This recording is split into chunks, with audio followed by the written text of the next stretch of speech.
Сәлем баршаңызға. Бүгін сіздермен бірге Абдурги Набат және де бүгінгі өтетін пән қазақ тілі, оның ішіндегі шақ категориясы. Шақ дегеніміз не жалпы? Соған келетін боламыз. Бүгінгі сабақ сол туралы болмақ. Жалпы енді шақ дегенімізге келейік. Шақ дегеніміз бізде іс-қимылдың өтіп кеткені, немесе дәл қазір болып жатыр, немесе ол бір ұзақ процесс әдет ретінде, немесе ол алдыдағы бір болжалды бір мақсатты түрде іс-қимылдың боларын білдіреді. Яғни қай уақытта болғанын іс-қимылдың білдіретін осы шақ болып табылады екен. Енді шақтың бізде үш түрге бөлінеді.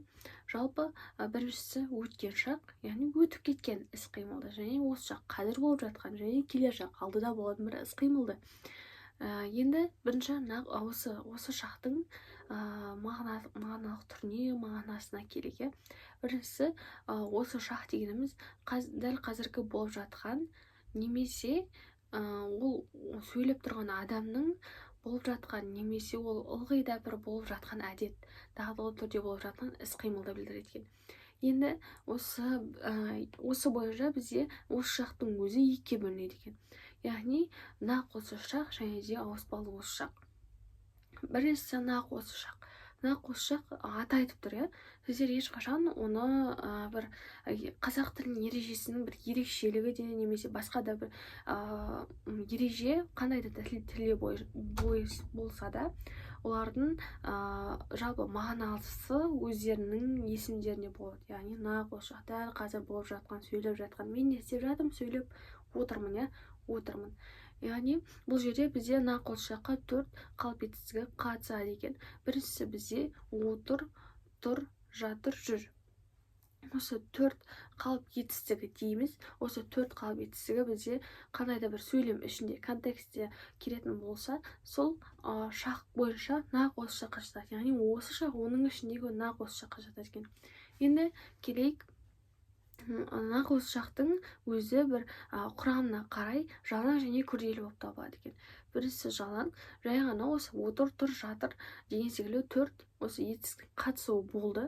Және де екіншісі бар бізде күрделі, яғни жіктік жалғаумен оған қоса бізде көсемше бар ғой бізде, сол қатысуы, яғни көсемшенің а, е, и секілді қосымшасының жалғану арқылы жасалған осы шақтың ауыспалы осы шағы.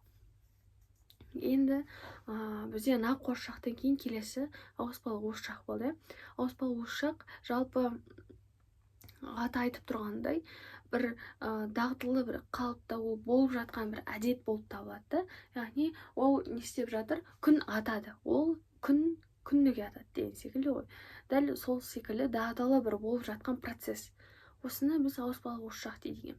Жалпы осы көсемшенің жіктелу кезінде бірде осы шақ болуы мүмкін, бірде тіпті келер шақты да бір білдіруі әбден мүмкін. Тек қана сөйлемнің ішінде ғана сіздер оны қарай аласыздар және де қарастыра аласыздар, қай шаққа жатады деген секілді сіздерде бір қандай сұрақ келетін болса. Енді жалпы сіздерге айтатыным, ешқандай ережені сіздер жаттауға тырыспаңыздар.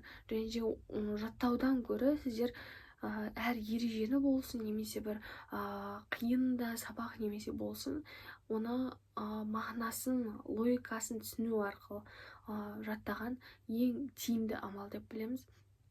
Яғни ол жаттаған нәрсе бір күні сіздің есіңізден шығып қалуы мүмкін, себебі жаттың өзі бізде қысқа және де ұзақ деген секілді түрге бөлінеді. Жалпы енді бүгінгі өткен сабағымыз сіздерге пайдалы болды деп білемін. Және де бүгінгі сабақ сіздермен бірге тамам. Сіздерге рахмет.